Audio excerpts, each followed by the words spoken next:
Hi there. My name is Professor David Hornbuckle, and I'll be your teacher for this English 101 class.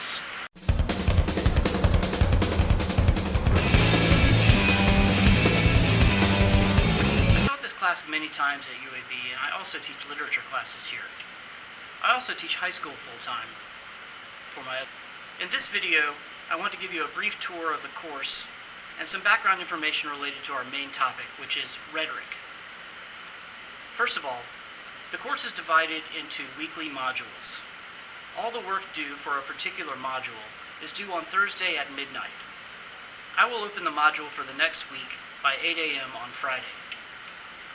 Some of your daily assignments will be in a discussion board where you will post a response and also respond to at least 2 of your peers. Other assignments will ask you to simply type a response and submit it. There will be 3 major essays that you will write as part of this course, and your final is a portfolio that includes a revised essay and a reflection paper.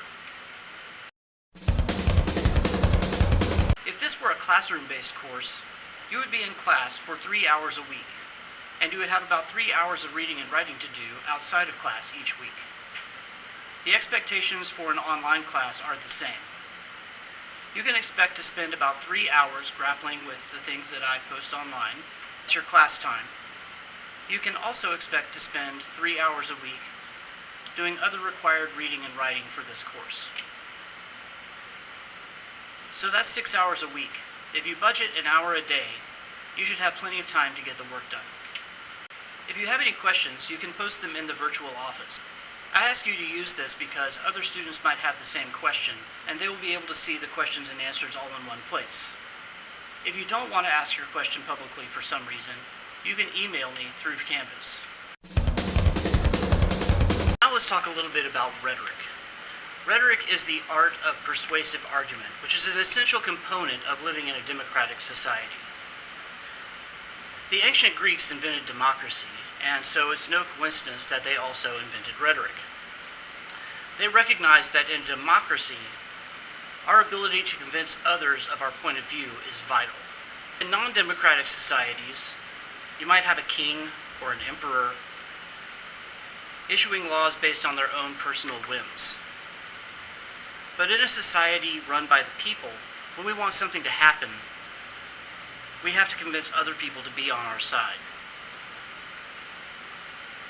Rhetoric was considered so important to democracy that an ancient Greek that I suspect you've heard of, named Aristotle, wrote a book called The Art of Rhetoric.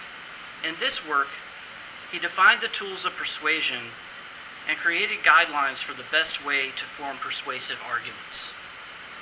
At the time, of course, formal argument was mostly done orally, often taking place in the Senate.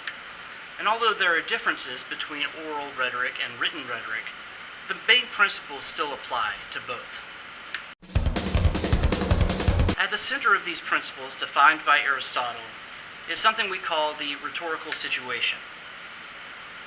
We usually visualize this as a triangle that includes the speaker, the audience, and the message. In the middle of the triangle is the occasion. The rhetorical triangle defines the big picture of any particular argument. When we start to analyze an argument in a general way, we look at rhetorical appeals.